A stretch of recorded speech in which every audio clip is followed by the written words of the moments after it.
It's all right. At least y'all two showered today. What?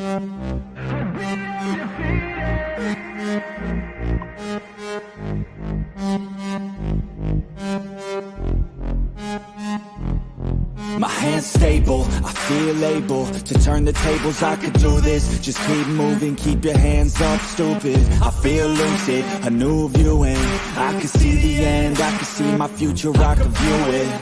It's right there for the taking. Everything I've ever wanted, dreams are just waiting. I just gotta fight for it, willing to die for it, willing to like sort of. Hey, greetings from the year 3000, it still sucks. This is Philip J. Price, and you're listening to the Drunken Turkey Show, your one stop for this sort of thing. Hit that button, like and subscribe. You know what to do, just like every other podcast. What is up, everybody? Welcome back to the Drunk Turkey Show. I'm Daniel. Alongside with me is Blue and Jaime. How you guys doing today? We'll start off with you, Jaime, since Blue's What's he called? currently. I thought it was on mute, and apparently somebody took mute off of me. I got scared. I was like, why is it not like why is that mic still?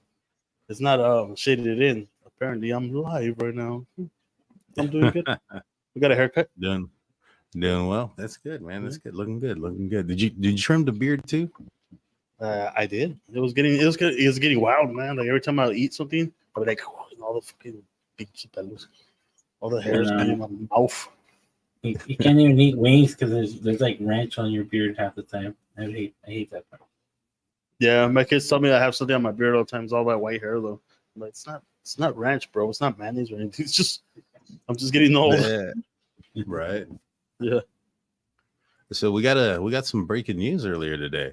There's been an arrest made in the Tupac case. It's been like 27 years since 1996 that this incident took place. For those that are or don't know who Tupac Shakur was, he was 25. I think it was like 25, 26-year-old rapper. Moved from all over the place, but was popularly known from the West Coast after he signed with Death Row Records.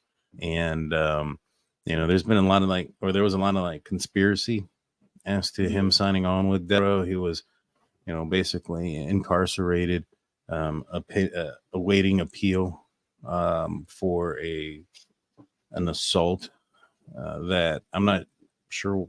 Well, he passed before that could be concluded, so who knows? But he had a lot of run-ins with other gangs.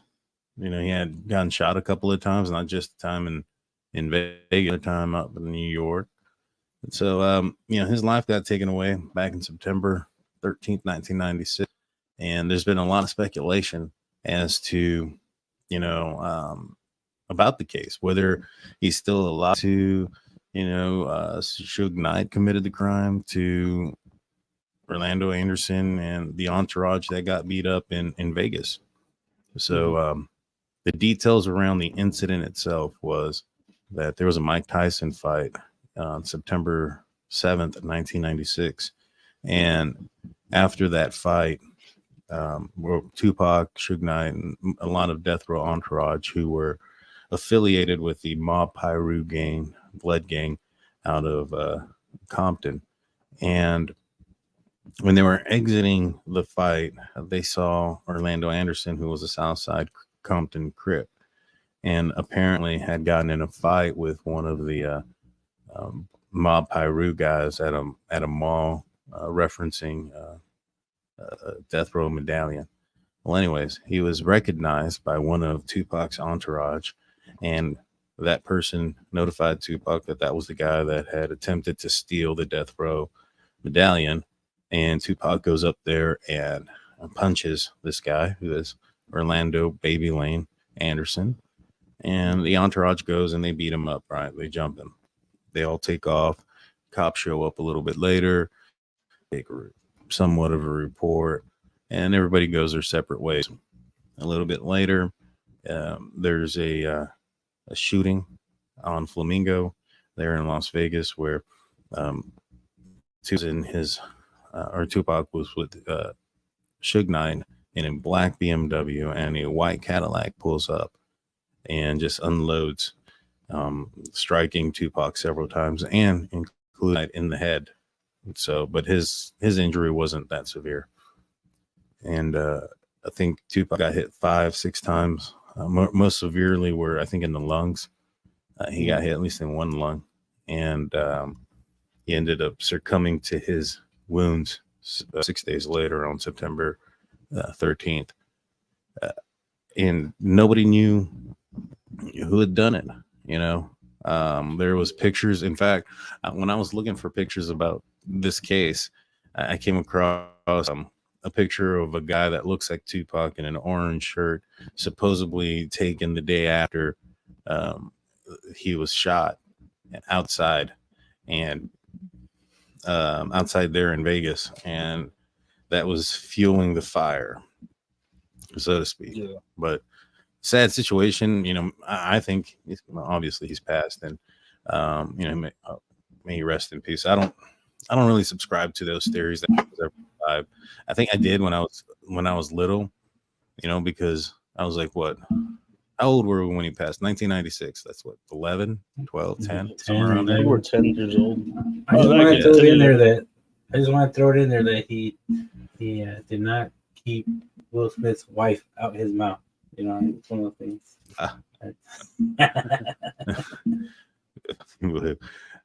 But yeah, Blue, you're so what's it called? You know, the worst part about that is you know, all those conspiracy theories and all these rumors were going on is because that happened like right between that big beef that he had with you know, Notorious B.I.G. and Bad Boy Records, you know. Right. So they were blaming each other, and then later on, a couple of months later, they got Notorious B.I.G. right, and yeah, you know, in a similar way, right? Right, almost the same. Somebody he was at a red light, a vehicle pulls up and unloads. Yeah, we got a super chat from LJ, $2 super chat, says, "Bro, you assassinated TNT show yesterday." Thank you, I appreciate it. For those that didn't see, we had a debate, myself and Atlanta, from Truth and Transparency. We did part 1 on our show, part 2 on hers, and we were basically just kind of debating whether or not, you know, the evidence and the speculation, everything in Kohberger's case, and whether or not we think he did it or didn't. Go check it out. I think they were both pretty informative.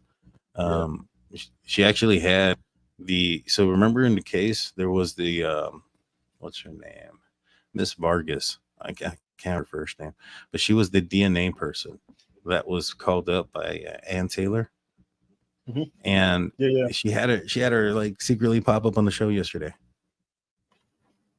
Yeah, I thought that was pretty cool, man. When I was watching it, I was like, man, she got the actual person on there. So yeah, I thought that was pretty cool. I almost crossed the line though, because they were like, we can't get too specific. So I was like, if my grandfather, I was like trying to come up with scenarios that way I didn't get too specific, right?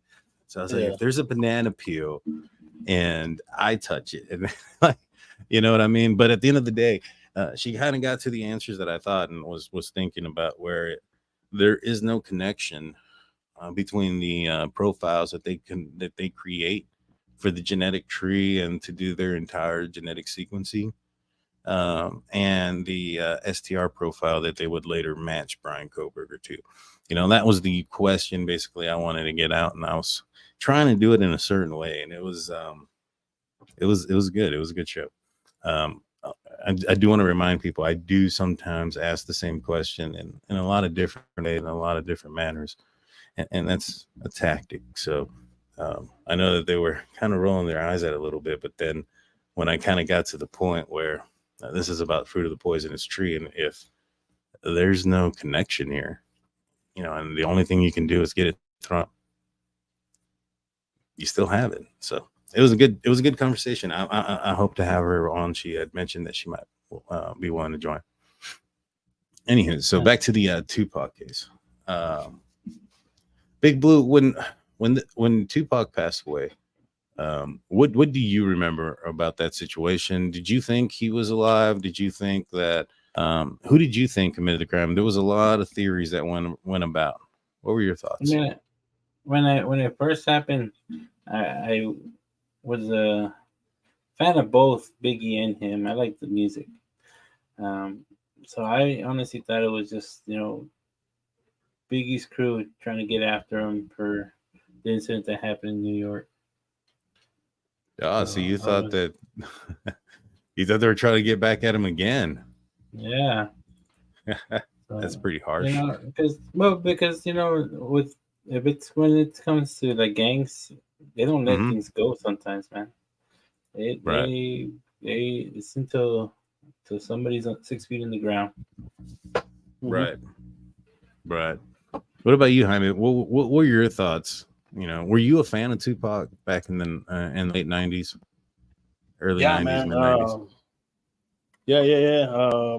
When it happened, you slowly started getting information out, and then you remember they started, pointing out about the beef they had between both of them, because especially when Tupac got first shot going to the studios where Puff Daddy and Bad Boy Records were recording, and Tupac thought that they had set him up. Yeah. Not only that, but then Notorious B.I.G. came out with a song called "Who Shot Ya," right? Yeah. It's called "Who Shot Ya," which he already had recorded that song before the incident. You know what I mean? I think I might be wrong. He might not have recorded, but he already had it written down and whatever, ready to record. But Yeah. then Tupac got shot the first time, and then Tupac thought that it was planned by Bad Boy Records, Puffy, and whatnot. Yeah. So that's how the beef started. And then when he got taken out in the BMW, in the black BMW with a Suge Knight, everybody just naturally thought it was just like pretty much a hit by pretty much By a Bad Boy. rival label, which at that That's point we pretty didn't. crazy. Yeah, we didn't think that was that would like a label itself would do that. But then you got Suge Knight in Death Row Records, which he was a big dog in a lot of situations. He was a big dog, so Right. it was plausible. So like now that everything's coming out slowly, it's like okay. Then later on, a couple of months later, that's when they took out Biggie, and then it was like, oh, no, that was retaliation. But then we heard also that Biggie wanted to drop Bad Boy label, so supposedly that Puff Daddy took him out so he can keep royalties on this music. So, I don't know. Oh yeah. I heard that. I heard that too. Keefe, who's the guy who's pictured on the screen right now, he's the guy that's been arrested and charged in the murder of Tupac Shakur. He apparently is Orlando Anderson's uncle. He was the guy that got beat up there at the MGM Grand that we're talking about in Vegas. Apparently, he came out with a proffer. Well, there was a proffer agreement given to him. Basically, they had him on some drug charges, and they agreed to drop those charges and give him immunity for a day, so to speak, or queen for a day is what it's called, and give a statement on what he knew about the Tupac incident.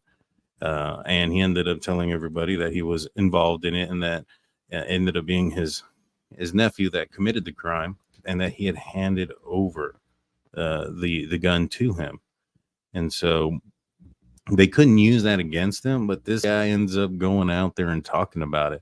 So what ended up happening was Greg Kading, who was the detective, and he was the one that was investigating this, and he's the one that got this statement out of Keefe. He decided to write a book. Man, that guy's cold. So this is what he did. He decided to write a book, right? And he was going to, I think it was called Murder Rap. And they were going to put, and I think it also had a documentary go with it.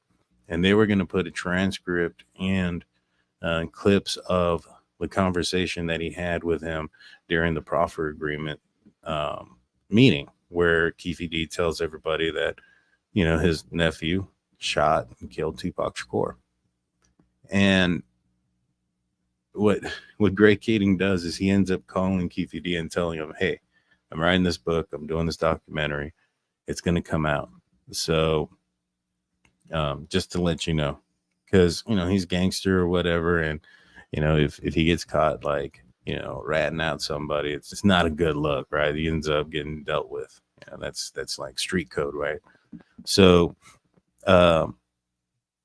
he ends up going on a couple of shows to try to like clean up his image, right?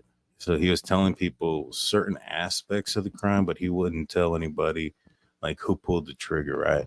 Like he came out on some episode where he was like, "I'm gonna stick to the code."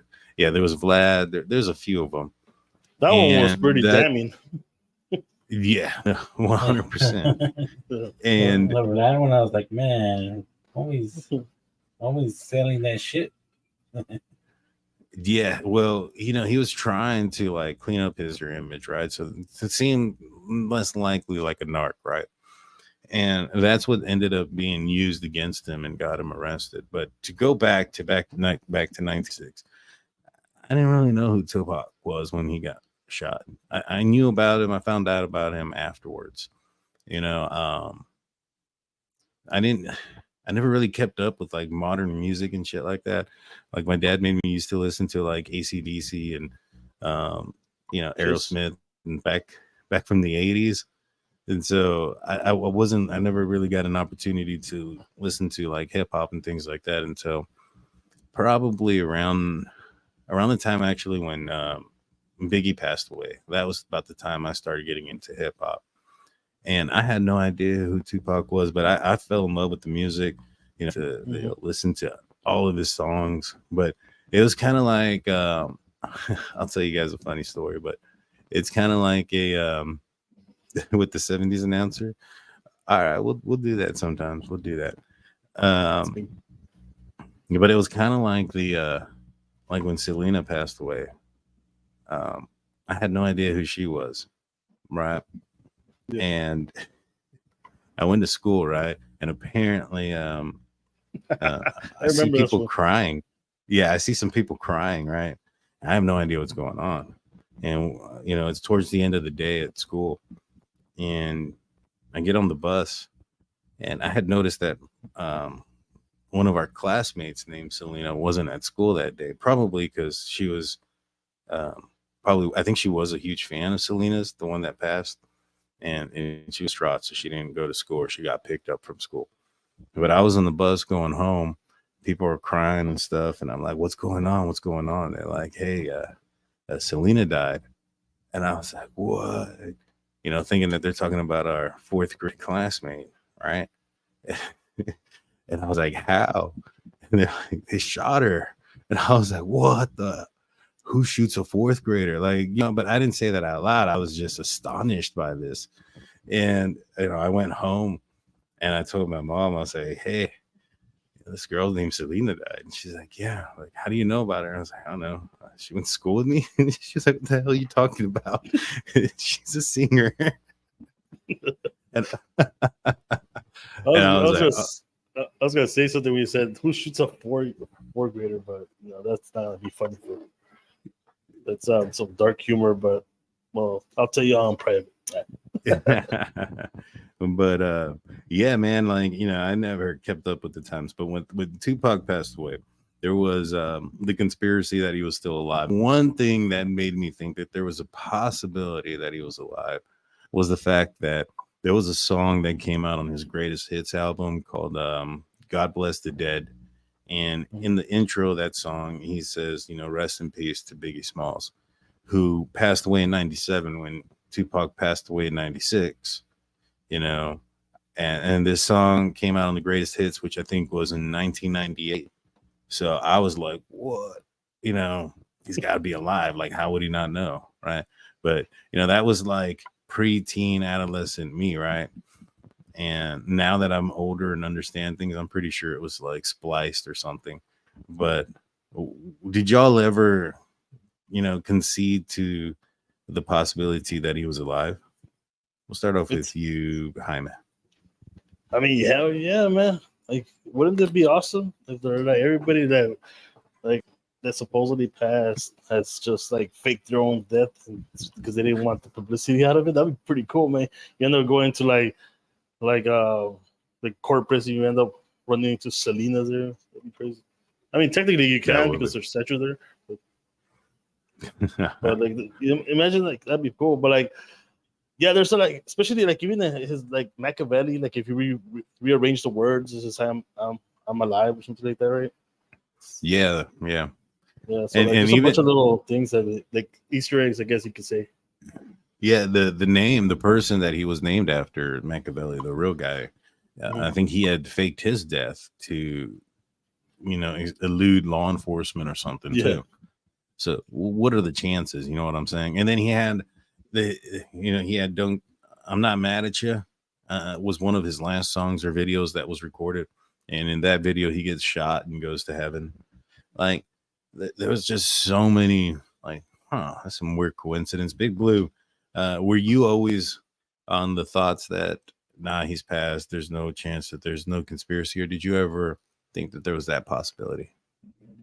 No, I never thought the possibility that he was still alive until I was a lot older when I would see like all the conspiracy videos and pictures. But when it first happened, I was just with everybody else thinking he passed away. I mean, most people, because a lot of people did think that he faked his death when we got older. So I didn't know when those rumors had started because I like rap, but I also liked a lot more like punk and rock when I was younger too. So I was more into like the Blink 182, Papa Roach kind of, Linkin Park kind of music back when we were that young. Yeah, or I like the local Texas stuff, like Paul Wall, Chameleonaire, Little Flip, some of the San Antonio guys. So. Yeah, but it's still kind of fun, right? Like just the possibility, like of a conspiracy like that actually being true, right? Right. Like it's still like, okay, yeah, it's what's more plausible that he his own death or not rival gang member to come out, right? Like, yeah. so, I mean, when you think, go ahead. Go ahead. No, I'm just saying, yeah, when you think about it logically, it doesn't make sense. Yeah, but like at the same time, like it's fun, right? It's fun to just like start going through these rabbit holes and see what you can come up with, and that's how like all these other conspiracy theories come out. Not only from Tupac to Biggie to to a lot of people, a lot of other artists, especially like the ones who died from from ODs and whatnot. I mean, people out there still think that Elvis is alive. Yeah, we just had a thing. I used to bump the underground with my 12-inch Jensens. Remember, I had Jensens. I couldn't afford the Rockfords, so I got Jensens. Yeah. But they would bump, man. They would bump hard. So I mean, Cosima, like going back to Tupac and Biggie, because especially because they died so close to each other, and almost because of the same kind of beef going on. I gotta say, man, I think Biggie was a better rapper. What? Yeah. I don't buy it. Pac was a good so he was good, man, but he was more of a poet more than like a battle rapper, you know what I mean? Like you don't see Pac out there against Biggie at a corner, you know what I mean, battling it out. I think Biggie would take him out again. I don't know. That's fucked up. But I don't know, man. Yeah, I think you got it. No, I did. I definitely did. LJ asked us who are top 5 rappers of all time. We'll get to that in a second. But when it came to Tupac and Biggie, Tupac put a lot of music out there in a short period of time. And, I think he may have, if he would have like focused on like 1 or 2, 3 songs or whatnot, he would even have like some amazing music. But, he has a lot of hits, a lot of jams. Yeah. Not only that, but also remember, don't forget, he was also an actor. He was an actor. I mean, that's also what Puff Daddy called him when he was like, doing his beef. I think they had this one song, watching it, and they're like, why is he so mad? Why is he yelling? Right? Because that was funny. But yeah, I will say that Kiss Goodnight, as messed up as it was, was a harder song than Hit 'Em Up. Although Hit 'Em Up didn't hide who they were talking about. Like, Yeah, they weren't subtle at all, man. right. You know, and so to that aspect, I think I kind of give the edge back to Tupac and Hit 'Em Up, because in that beef and in that scenario, you know, you had Tupac who was like, I'm calling Bad Boy as an enterprise and a whatever. And then he was like, you know, Biggie and Puffy and all these other people, right? And yeah, all of them. And so, but that Long Kiss Goodnight one, that one, it's weird, man, because that one basically is, it's almost like Biggie bragging about having taken the life of Tupac. You know what I mean? And it was after Tupac's life had been, you know, after he lost it, he's lost his life. So there was that's pretty effed up. What are your thoughts on those two songs in general? And then we'll answer the top five rappers. Man, hands down, Hit 'Em Up was hard. Like, no, like that one's right up there with No Vaseline, with Eazy-E's Real Motherfucking G's. I mean, there's plenty of ones. So then, not to mention Nas, you know, Nas with this tracks towards Jay-Z and whatnot. But like that one, when I first heard it, man, I was like, what is going on? Like, what? You know what I mean? You know how like other diss songs, they talk a lot of crap, but they don't. It's not right on the nose, right? Right. That Tupac didn't care. Like he didn't like, he was telling them out by names, social security number,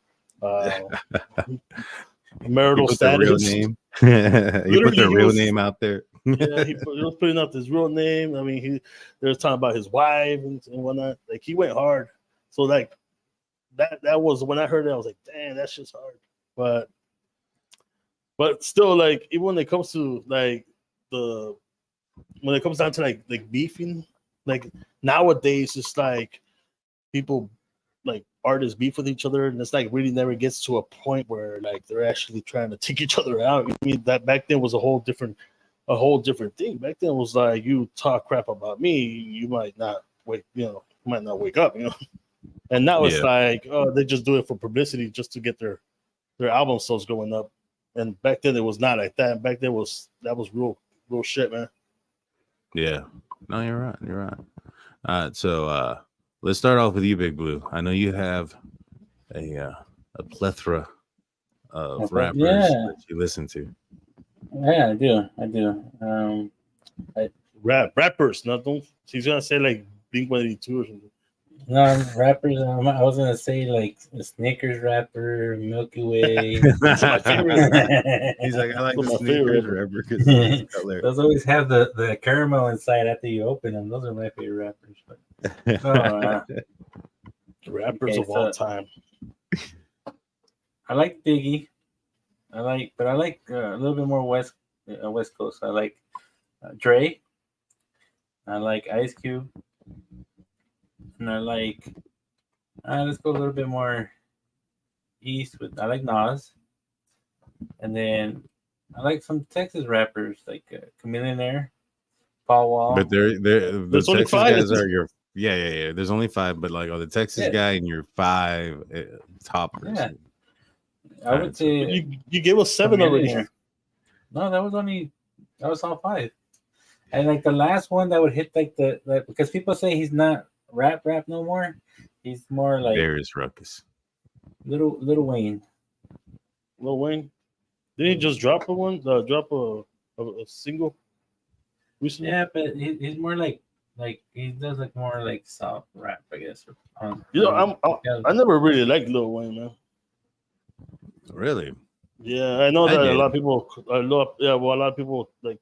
Was it Carter? The song? I mean, the album Carter, whatever. Yeah. Like they said, it was one of the best ones he had, right? But like, I don't like the way he raps, man. I don't like the style.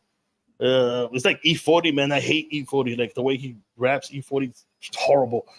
Like for me, at least, that's my personal opinion. Don't get me started on SPM. Like for me, like top. As a matter of fact, now you mentioned it, like just today, me and my buddy from work knows a lot. He knows a lot about rap. Well, I'll take that back. He knows a lot about music in general, but rap is probably his specialty. And we've been doing top 10 albums for the 80s, 90s, and 2000s and up. You know what I mean? Yeah. And you know, we're gonna try to do that probably next week. And me and him are probably gonna make a little video about it. So hopefully that works out. But like for me, you can't. For me, top 5, man. In no particular order, I'll put up there. Man, Dre's not that great of a rapper, man. Once you think about it, he's a great producer. He has good beats and stuff.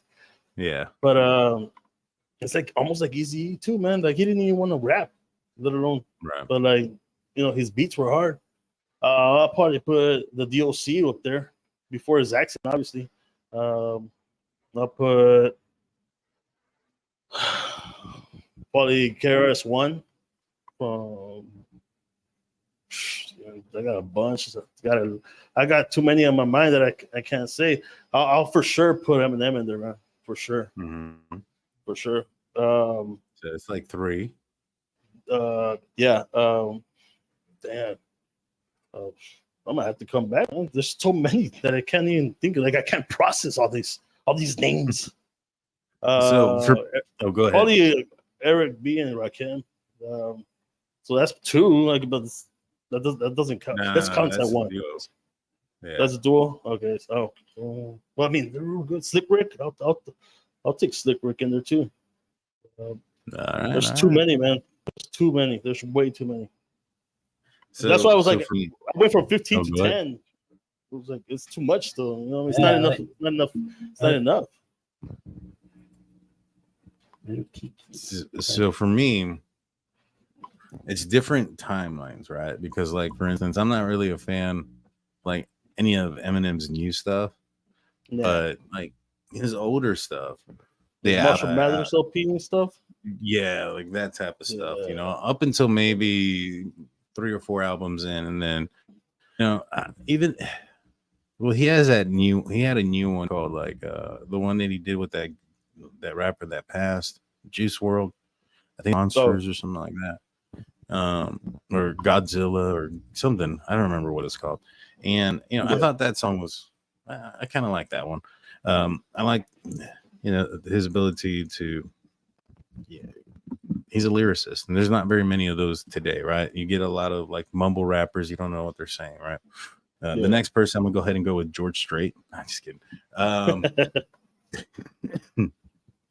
I'm gonna go ahead and go with Tupac. I think that he was always one of my favorite rappers. I didn't start following him or listening to his music until after he passed. But once I found his music, and this guy, it just had a way with words and things like that. You know what I'm saying? So I'm gonna go number 3, and this is no in order. I'm just saying number 3. Probably Bone Thugs and Harmony, man. I thought that That's a group. They were freaking amazing. Yeah, that's a group, but it counts as one. You told me.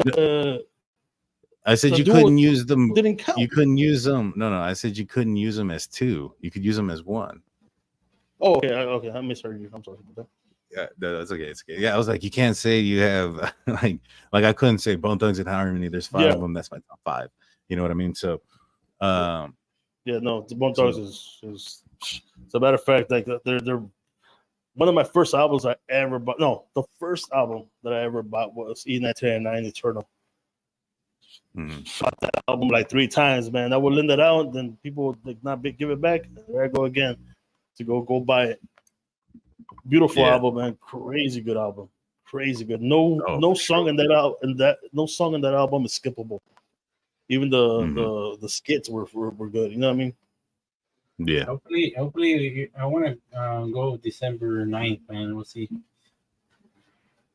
That's when. That's the. Busy Bone, right? Busy Bone. Yeah. And right now, like it's a pretty sad situation what Crazy Bone's going through. You know. Yeah. The fact that he has, I believe he has like a a ruptured like artery or something like that in the lungs or something like that. No. Yeah, and if the first surgery didn't work, so they had to do another one. Yeah, so hopefully he pulls through, and yeah, man, because that'd be a really big loss. Yeah, that Really would big. be. That would be. How many do I have left? 2? Yes, I'm sorry about that. No, you're fine. I was just thinking to myself, I was like, what many? I'm gonna go with. Did I say Lil Wayne? I did like Lil Wayne. I like that Carter album. And I had that one. I thought I liked his music. I don't know about anything. I really don't listen to a lot of new hip hop, to be honest with you guys. I don't listen to a lot of new music. Yeah, me too. Same here. I kind of stopped taking in music probably around 2015, 2017. So ever since there, I really don't know much about it. And probably the last one.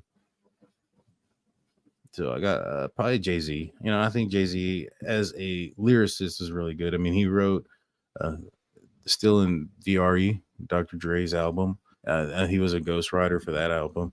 And, he's written a lot of music that's amazing, even his own. So I think those would be my 5. What about like rated rappers? Name one that you think is the most underrated. Or a song. Underrated? Yeah, underrated. People don't give them enough love. I'll tell you right away, like Wishbone from Bone Thugs and Harmony is super underrated. I think he's right up there, like because you think of Bone Thugs, what do you think? You think about lazy, busy, and crazy. You really don't think about Wish. You know what I mean? Well, at least not to a lot of people, but I do. I think what his lyrics are spot on with the music that they put out, and nice.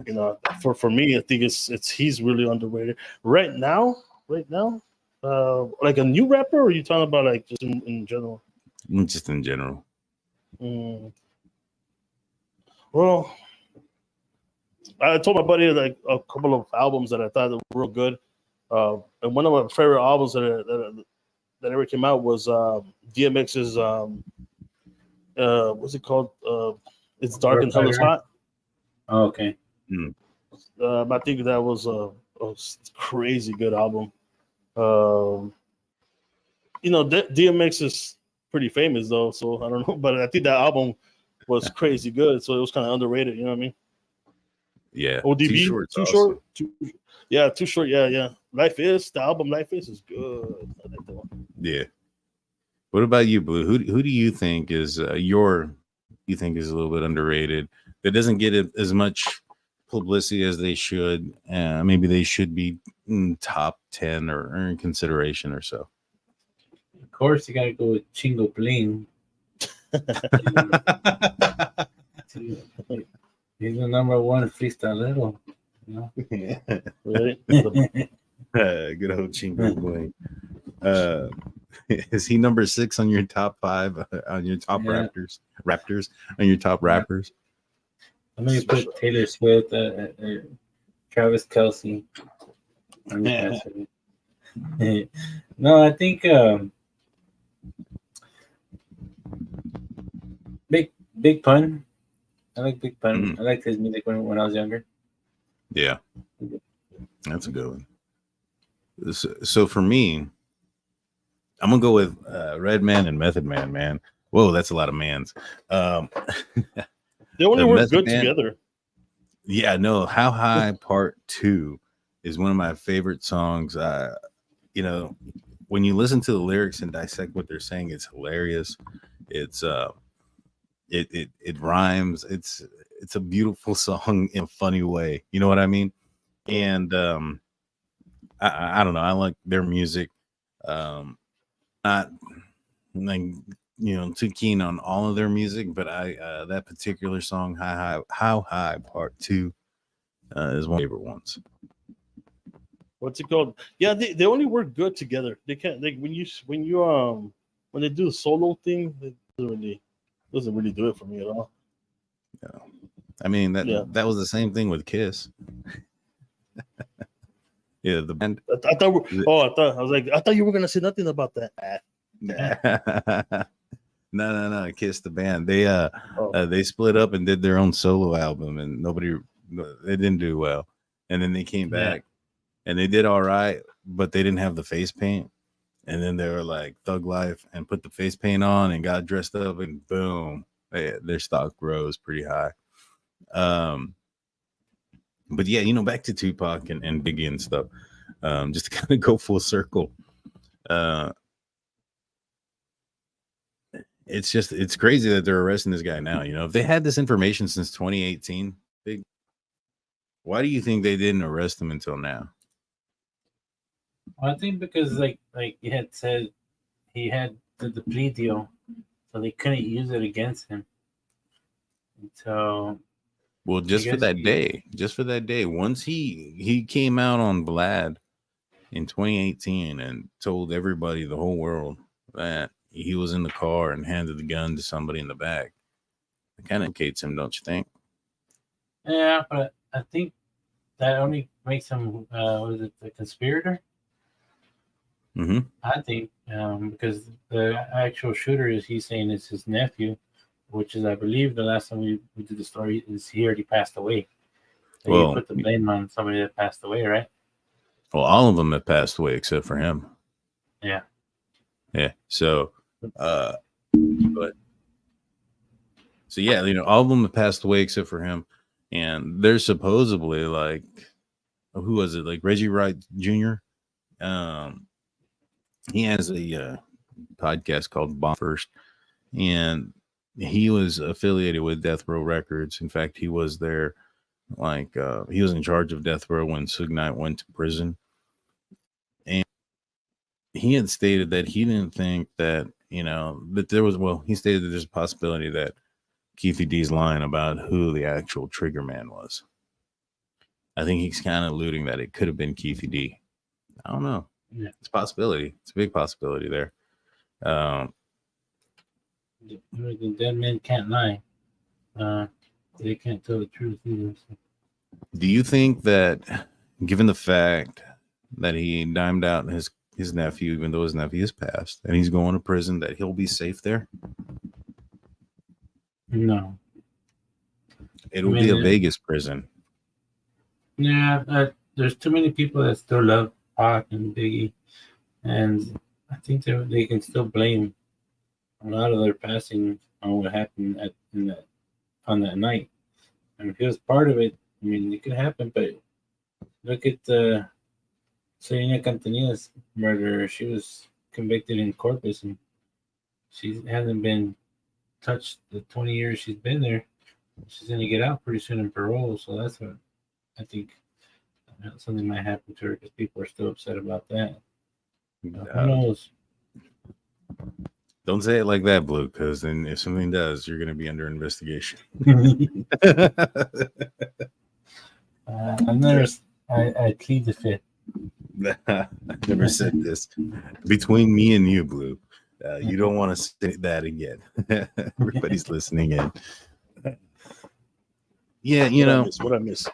Now we're just kind of talking about, why if Keefe D came out in 2018 and basically saying, hey, y'all, I was the guy that, came out on Vlad, spoke his involvement in the case, and, was aware that according to that proffer agreement that he wouldn't be protected anymore.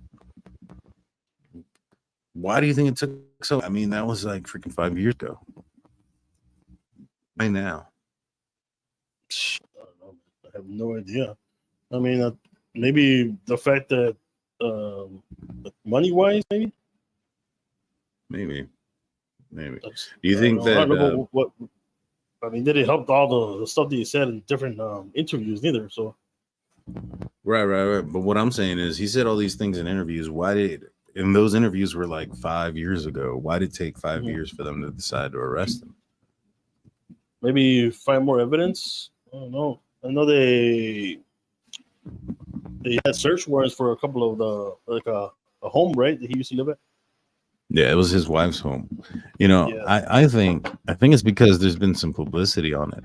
People have been asking about it. People have been writing, or people have done podcasts and YouTube shows saying, why is Keefe D still free when he's going out basically telling everybody he was involved in this murder.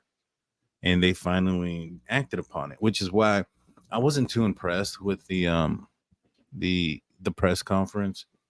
The reason being was that the spokesperson comes out and he's probably late 40s, maybe 50 years old, somewhere around there, right? And he's in his 40s, and this crime happened 27 years ago. He was a teenager, early teen police officer. He wasn't involved in this investigation.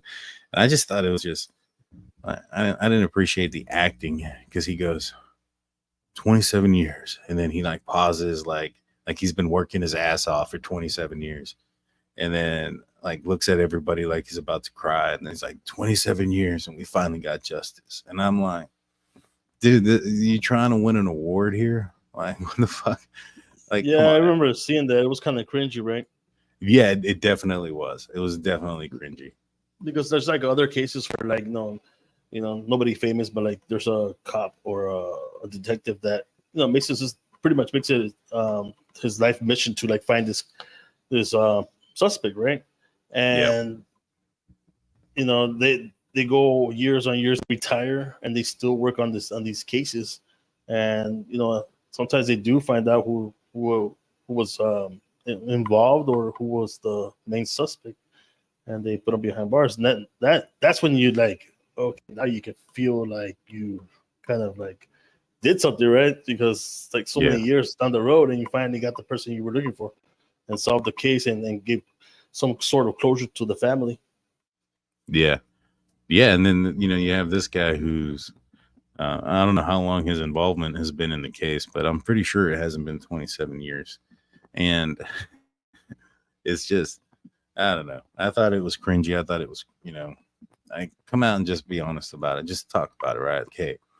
We finally got the person that, was suspected of committing this crime.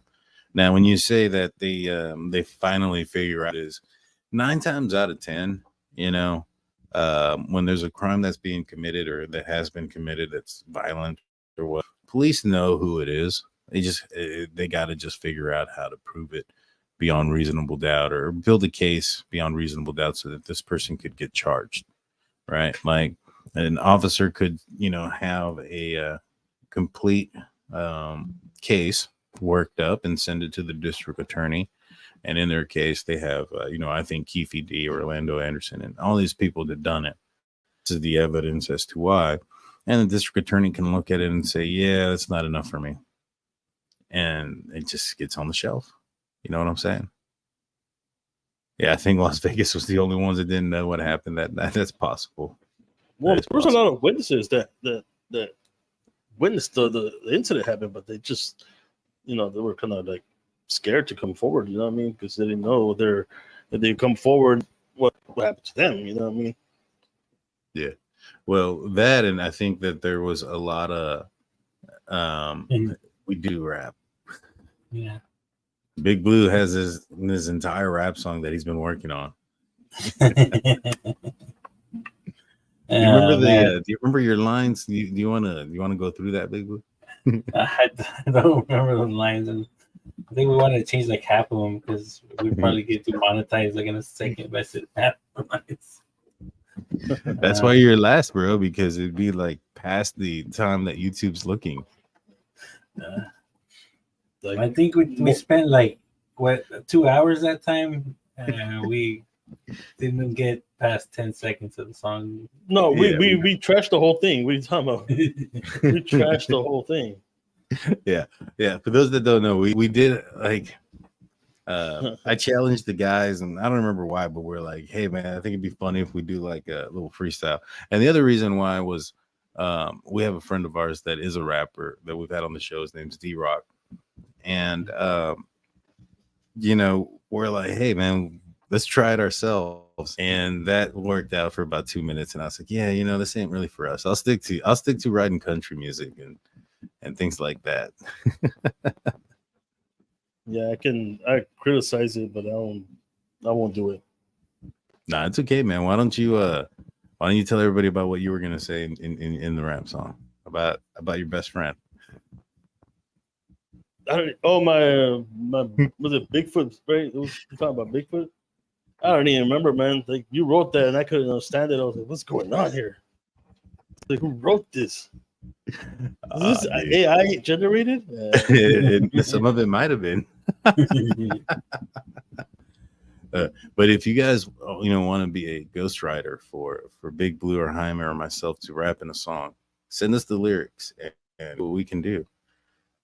If it's appropriate and either funny or we enjoy it, we might try it. You never know. I have equipment for us to record a song.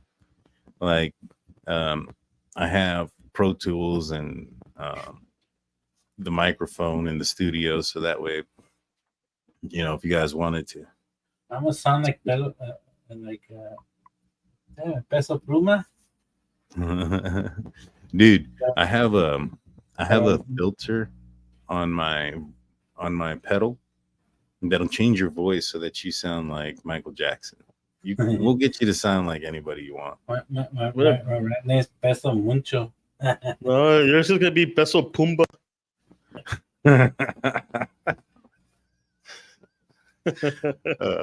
That's some good stuff there. A lot of people saying do it. Yeah, we'll do it. We're also going to work on them. Don't encourage, please. Jesus. We're also working on a music video. Remember our friend Misty Mayhem? She sent us a song and wants us to develop and produce a music video for it, where we'll be, basically acting in the video.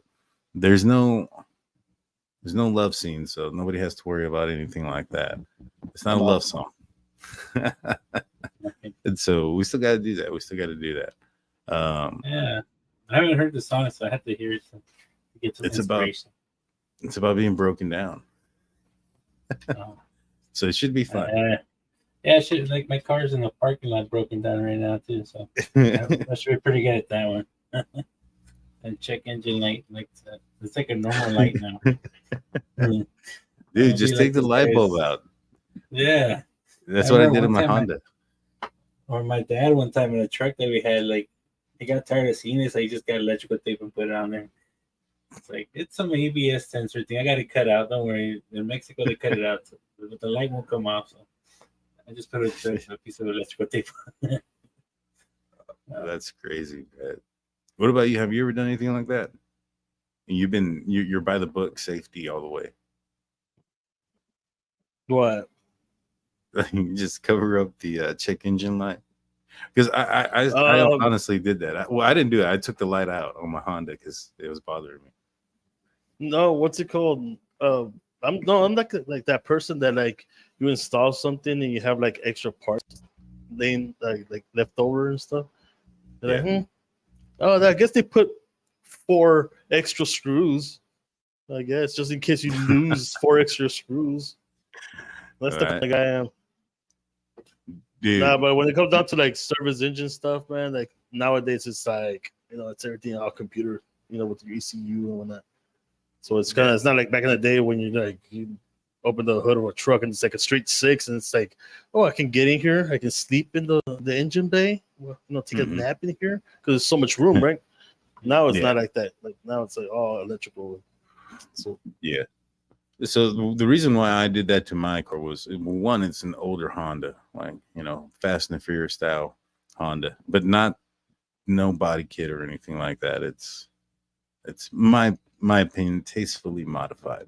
Well, anyways, it's headers and an exhaust without a catalytic converter. And so because it doesn't have the catalytic converter, it's throwing out a sensor because I don't have a catalytic converter. And so I'm not going to get one. So I just took it out. Sharpie it. And no, my catalytic converter was not stolen. That's a problem out here, man. Big Blue, has that ever happened to you? I feel like you've been the victim of some catalytic converter theft. No, almost, man. I think they started cutting it, and they didn't finish the job, and I had to go get it welded one time. My Pathfinder sounded like a lawnmower. I turned it on. I was like, "What the hell's wrong with this car?" And the guy's like, "Yeah, there's a big crack in the muffler line." How did crack get there? so not even You old weren't enough. you weren't jumping your vehicle, right? And it didn't like hit I've only something. jumped. I've only jumped one vehicle, and it was a Ford Explorer. And I remember that one because I was trying to beat a train. So Yeah. I was going down this back road in Wisconsin, and I saw the train coming, and I said I could beat that train. And I hit like 70. I hit the railroad tracks at 70. I I'm lifted all pretty sure four that's tires. the ending of Fast and Furious. I lifted all four tires, man. And like I was like four of us in the Explorer, and we all hit the roof when we flew up in there. And then when we fell down, one of my buddies landed on the seatbelt clip because he wasn't wearing a seatbelt, and his tailbone hurt for like the rest of the week. Oh, at least he didn't land on the shift knob. Yeah. It's one of those things where it's like expectation, and Blue's like picturing his vehicle four wheels off the ground, 3 feet in the air, and then like reality, it's still on the ground. It's just the shocks have expanded. Oh no, man, we left. I felt that bounce, and I was trying to steer it after I landed. It was like, holy crap, it was not. Yeah, man, it was not fun. It was fun, but not fun for everybody else. Everybody freaked out. They didn't let me drive back home after that. Somebody else wanted to drive. I had a friend of mine, and you guys might know him. I know you do, Jaime. He had a yes. He already knows. He wanted to jump his mom's gear, and we found the little hill where it was possible. And this is when we're like in like juniors and sophomores, right? So we were still kind of stupid and young, and we found this desolate area where there was like no traffic, right? And it was myself, Memo. I want to say Jonathan was there. I don't know if you were there, Jaime, or not, but we go out I'm there. the one who used the belt. Oh no, that gave the belt to. Was it you or to? Hey, we don't need to talk about the belt situation right now, but yes, you were there. And dude, Memo was trying to jump his mom's car, and he tried multiple times. And I think the highest he got was like maybe 2 inches, like off the ground. And that was when everybody got out of the vehicle, and he was hauling ass at it. And yeah, that was some good times. And then you know what he did? He went and parked where the sewer plant is. Right, and freaking just locked the windows and turned off the car while that thing was mixing, and you could smell that for days, dude. It was gross because you didn't want to get out of the car because if you did, it smelled worse. And he wasn't leaving, and he was just laughing. It was a horrible experience. But yeah, we were a little bit of a-holes when we were in high school. Didn't he also get the car stuck on the railroad tracks? Remember? We have to like push it off of it. Yeah. Why did he get stuck? I don't remember what happened. Because he was dumbass. Yeah. Isn't he like a politician or something now? He's like a preacher now or something. He went. Yeah, I think he is actually. I'm not really sure. Yeah, he's like changed his image, like no longer doing those type of stunts. Straight edge, man. Straight edge. Yeah. Man, what about you, Big Blue? You ever do anything crazy like that? I mean, you talked about that train incident, but what about on purpose? Like just being a jackass? You're muted.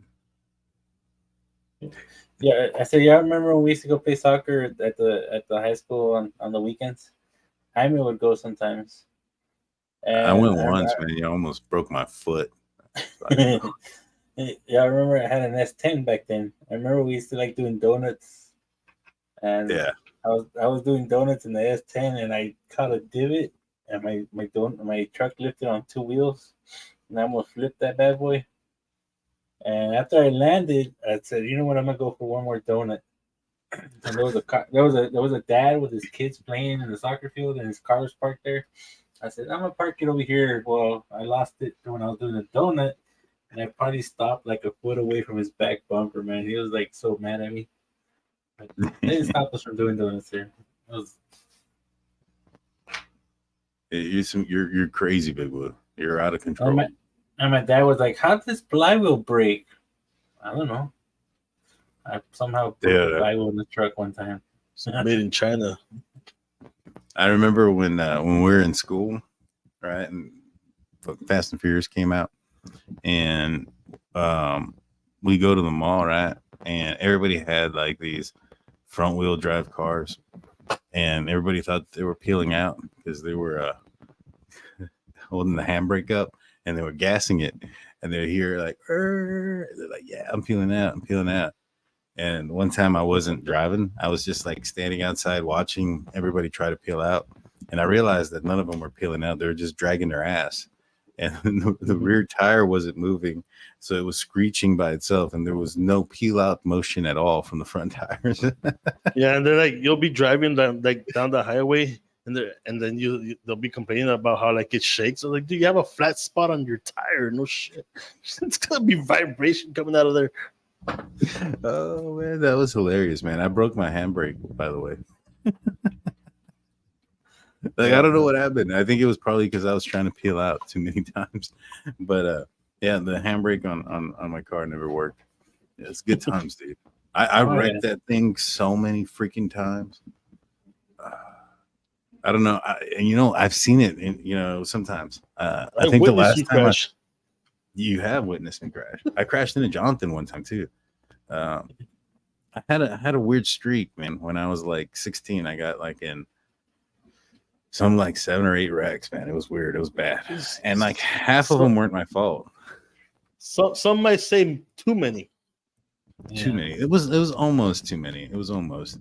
We were always trying to do burnouts, or like I always loved hitting the corners hard and making my car drift for a little bit. I remember I tried to make my truck drift a little bit. Well, trucks are really light in the back end, and I ended up facing the wrong way of the road, almost ran into somebody's parked car because I lost it. Dude, I remember the times that I got in an accident. One time I had gone to Whataburger, right? And I left. And when I left, there was like a pretty cool street that would wind. And it was me and Sammy.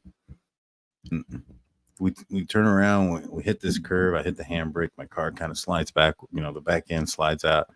And as I turned the corner, kind of drifting that little area, there's a freaking police officer right there. And I'm like, son of a gun. All right, so I get pulled over. Boom, right there. And the officer walks up to me. It's like, what are you doing? I was like, oh, man, I just got food. And I went to grab a fry, and accidentally, when I pulled up my hand, I caught my handbrake on my watch. And I didn't mean to do that. I apologize. And the guy was like, that was dangerous and blah, blah, blah. And I was like, I know, man. I didn't mean to do it. They caught watch, my handbrake. Like, I apologize. Like, nobody got hurt. And he ends up giving me a warning. It worked, right? So I was like, cool. So me and Sammy take off. We go into the mall, right? And then we cruise around the mall, and then we come back. And as we're driving down the frontage road, this vehicle turns onto the frontage road from the main highway and goes head on into us. Boom. Completely innocent. I'm completely innocent in this. I was on my side of the lane. They took a wide turn and knocked us out, dude. I can say that I was knocked out cold because I just remember seeing it was weird because it just popped out of nowhere. Like me and Sammy were talking, and it was just like there's nothing there, and then there's a big ass grill right in front of us. It was an SUV that hit us, and freaking head on, dude. And I remember it being there, and the next thing I know, we're on the side of the road, probably about maybe 30 yards back, like from where we got about right. Yeah, that sounds about right. Yeah, so we're about 30 yards back, and we're on the side of the road, like almost in the ditch.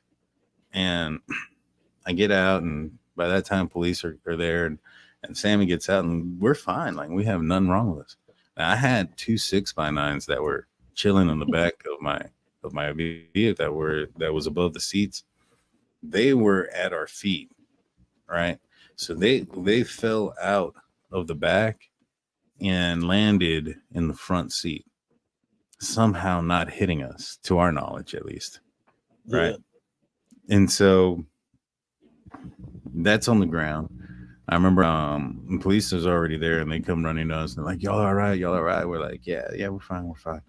And the officer asked for my ID. So I give him my ID, and he's like, now this says that you need corrections. Are you wearing contacts? And I'm like, no, man, I got my glasses on. And then I reach and I don't. I was like, well, I did. dude, no, man. I remember this because me and Jonathan were at the mall at the time. And we're like, oh shit, like somebody crashed over there. And then, we Mexican, so we're gonna have to go be all metiches, right? So I go, Jonathan, hey, let's go, Jonathan, let's go check it out. And I'm like, man, I wonder who it was. And then you just see Daddy in the stretcher. So is he dead? There's just, hey man, there's like more to that story. You can't just go for me being in an accident to a stretcher. Like but that shit was funny as hell.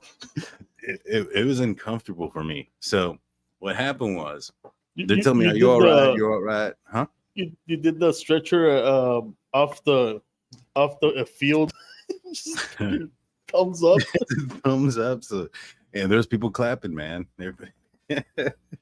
So like, go ahead, Blue. Okay. I said it's like the crazy stories. Like you reminded me of one of my neighbor's stories that he was telling me. So he was telling me that when he was younger, he had been out drinking, right? And I guess he was swerving or something. And the cops started chasing him, so he ran home. And I guess when he parked it, the cop pulled in behind him and said, hey, you've been drinking. So he put him in the back of the squad car, right? Yeah. He said it was probably like early 80s, right? Well, the cop didn't put him in cuffs. And he said, well, I wonder if the shotgun's loaded, right? And he just pulled the trigger and he shot the lights off the cop car, man. He said, I don't know how much they fined him. And the cop was more at fault because he didn't put him in cuffs. Yeah, that's a crazy story, man. There's a lot of them. Yeah. So before I was really interrupted by Blue, I'm there, right? And paramedics come and they asked me about my glasses, and they're off. I go to my car to go pick them up. I find them, I pick them up, and I put my glasses on. And I still can't see worth a shit, right? And I check my glasses and I go like this, and I realize that the lenses weren't in them. Like, this fucking car hit us hard that not only did we fall asleep, apparently, because we don't remember a lot, but it knocked out my glasses off my face. It knocked the lenses out of the glasses. And so I find them on the floor and I pop them back in, right? So I started talking to the officer, and they keep asking me, are you sure you don't want to go to the hospital? I guess I was a little bit disoriented now that I think about it. I walked up to him without my glasses. Did I come back without the lenses in it? I can see why they were concerned, right? Yeah. And so they're asking, right? You want to go? And I'm like, I think I'm fine, man. And then I see my dad coming up. He's like, you know what? Maybe I should go. Because I already see the other officer who had just stopped me and gave me a warning, right? When I was drifting, he was right here. And I see my dad coming, and I already know that they're going to knock me out and I'm going to be in trouble. So I'm like, yeah, man, you know what? My shoulder kind of hurts. And when I told the paramedic that, like, boom, they like freaking tackled me. Like one person grabbed my head and they're like, we need to stabilize his neck. And then like put this collar on me and put me on a fucking stretcher and like tied me down, dude. I couldn't freaking move. I couldn't even do the thumbs up. And, they put me on the stretcher, and I'm like, man, I should have just said I'm fine. and that's where, yeah, dude, they take me to the hospital, and they're supposed to do x-rays on me, but I think they forgot about me because I was like in the fucking stretcher for like an hour, like strapped in. Like they didn't want to move until they took x-rays of my spine or something. And yeah, man, to this day, probably went to Blues Hospital.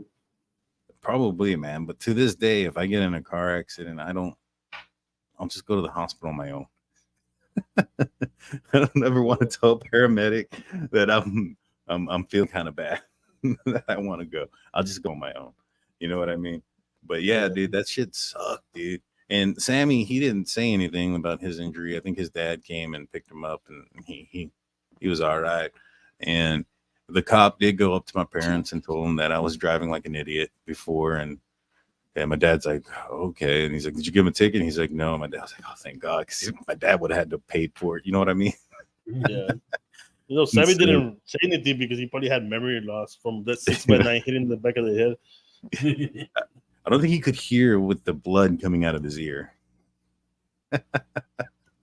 Oh man. Yeah, dude. It was it was fun. It was good times, man. I still don't remember like a lot of that situation. I just remember waking up and like we were literally like 30 yards, which is like almost 100 feet away from the intersection that we were about to turn into. And you know, but the thing is, like, I didn't show, at least from what I could see, I didn't have like welts or bruises on my head or blood anywhere or anything. Is it possible to get knocked out, Blue, just from like whiplash? Yeah, man. There's the force of the impact. You know, you probably, I mean, I've seen people come in and say, oh, people are like, they're confused. And then they're like, there's a little bit of blood here. And then I clean them up and there's like a 3-inch gash in their scalp because they don't feed it. I had somebody the other day and they're like, and they're like, yeah, he's I think he has concussion because you know when you get a concussion you're all confused. Yeah. Sometimes I think that's what I thought I had. When the airbags pop or when like if there's somebody sitting next to you, you can bump heads and not even know it, man, because it's a split second. You know, my airbags did not deploy in that accident. Your lenses did. That's true. That's true, so man. Did they say when his hearing is for the Tupac guy? Oh, nah, man. He just got arraigned and arrested. We'll figure out more of that. This guy's he's probably just going to confess to it, you know, because if he comes out, right, let's just say he gets out of jail, you know, just to go back to Tupac real quick. If Keefe gets out and, you know, everybody's going to assume that he knocked on somebody or something. And he's already made the statements that if he goes to jail, you know, for Tupac's murder, that Reggie Wright Jr. needs to go to jail for Biggie's murder. So I don't know. It kind of sounds like he knows maybe, and he's holding it close to the vest. I don't know, and I feel like his life might be in danger. Let's talk about the clone.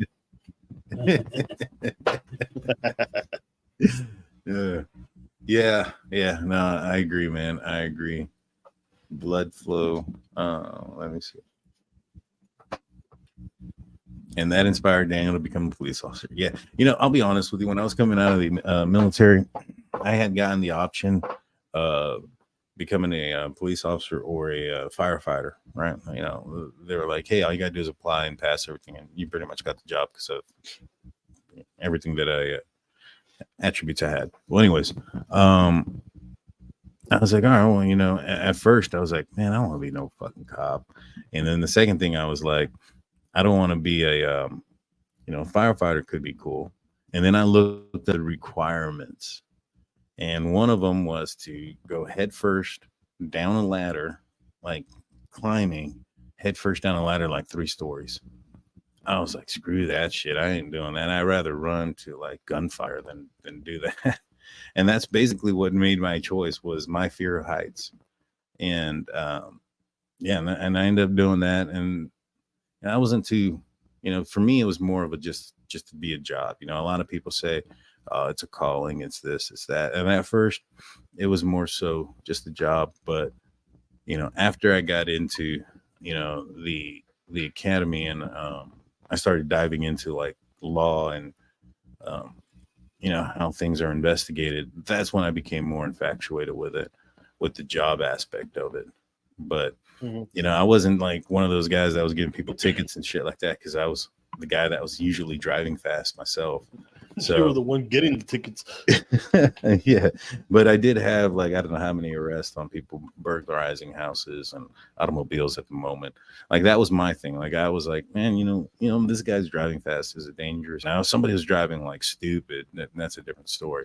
But if somebody's doing like 10 over the speed limit, got to take a little dookie or something, trying to get home fast, I usually let that stuff slide. I usually race them. I try to make it harder for him. The Go. pit maneuver. I make a roadblock in front of them. I'm gonna be stopping traffic right here, sir. That's some good times. But yeah, man, it was kind of like that. And then, when I got on the street, I told everybody, when you're meant to do the job, the first time it's like 2-3 o'clock in the morning, you're in a bad neighborhood, you have these like 5 people walking in the middle of the street, and one of them might be carrying something like bolt cutters or something, and that your backup is probably 6 minutes away, and you got to get out there, and you can't get out there with like your gun out and say, hey, drop the fucking thing or whatever, right? They could be legitimately, like, they could have locked themselves out of something or whatever and needed a bolt cutter or whatnot. And so in this scenario, that was the situation for me, and I jumped out and it's like, hey man, y'all come over here. And I sat them down and took all their information, and ended up being something like that. There were just a couple of kids, but about 18, 20 years old, something like that. And I think that they couldn't get into like one of their grandma's garage things in the back, and the grandma was waiting for them, and one of their friends had a bolt cutter. So it ended up being something completely innocent, but in that situation, you have these guys walking around late at night with bolt cutters. It's like, what the hell's going on, right? And I pulled them over, talked to them. I made sure their story was straight. Went back, talked to grandma. Grandma was there, and I don't know what the hell they were doing up so late, but it was a good scenario. But in that moment, when I realized I can do this, because there's other people who were in a similar situation, and one happened similar to or close to my house. I had gotten a call on the radio from another officer going, hey, Daniel, where you at in the city? And I was like, I'm on the northeast side or whatever. Right? And they're like, I got these guys walking around in the back of your house, in the alley. And I'm like, all right, well, if they're up to pull them over, I'm on my way. And so I turn around and I start heading that way. And I'm thinking to myself that he stopped out with them, right? And he didn't. He called on the radio like 3 minutes later. And he was like, hey, what's your ETA? And you haven't stopped out with him? And he's like, no. And then another officer gets on the radio and is like, dude, quit being step out with them. And so he stepped out with them, and I get there, and one of them ended up being a Texas syndicate a gangster, and they weren't necessarily doing anything to my house, but there was I think like a fourplex that was down the street from my house that connected through my alley that they were doing some tomfoolery with. And so he didn't know that was my house. I didn't let on to it, obviously. But, I got there, and yeah, we took care of those situations, got them out of there. But crazy times, man. Crazy times when you're out there. And sometimes when you're alone, man. I've been in a situation where I got into a 2 people.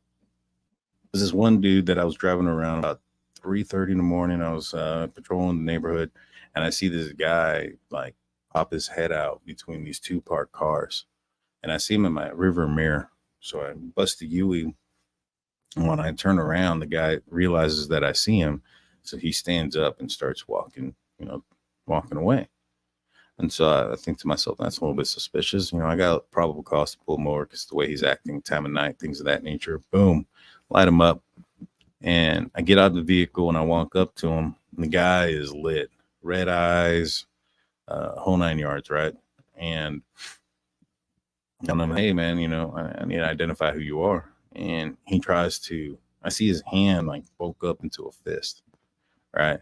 And so I'm thinking to myself, oh man, this is about to go down. So I call up my radio, you know, I got a possible 10-10 in progress or about to happen. And I go up to the guy, and sure enough, he swings. And, you know, I had seen it coming. And so I ducked him, and then I put him on the ground. And when I put him on the ground, boom, 2 fucking people start running at me from the street. From both sides, one from the left side, one from the right side. They start charging towards me, and I'm like, oh shit. And one of them is a fairly large person. And I couldn't do anything because I had that guy in one handcuff, and I couldn't get his other arm, you know, and I had him on the ground, and these people were running at me, and I'm like, son of a gun. So I yelled at them. I was like, you effing stop right now or I'll tase your ass.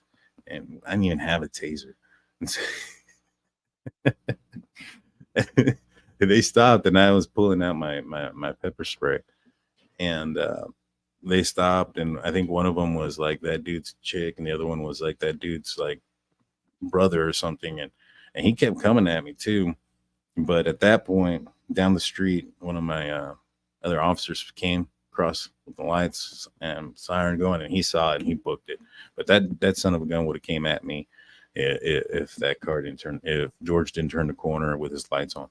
So, but yeah, man, those are like some of the scarier situations that you get to in the middle of the night. You know, I've seen some officers who freeze and end up in the hospital several times because they have lacerations to their face, things like that. A lot of them are female. You know what I mean? Some females will, they'll get into, like female officers will get into becoming a police officer, and, you know, criminals don't give a shit if you're a girl or not. Oh, boom. Oh yeah. Know what I mean?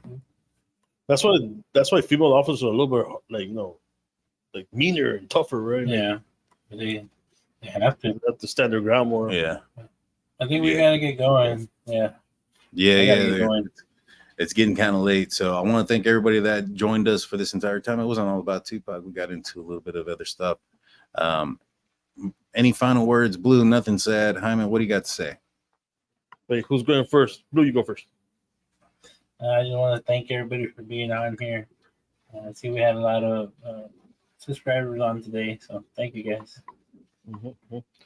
No, same thing, man. Thanks everybody was on and all the questions. I saw a question about SPM. I love SPM. I love his music. I like his music. So he's right here. I have him as my ringtone. Leave me alone. You know, SPM was the first concert I went to. It happened. I was like a teenager. This is before all the allegations came out, and I was not part of the allegations. So, y'all have a great night. We'll see you guys probably on Monday. Let's go Steelers. They play on Sunday. I'll be at Houston. If anybody's in Houston on Sunday for the football game, I'll be out there. Hit us up. Till then,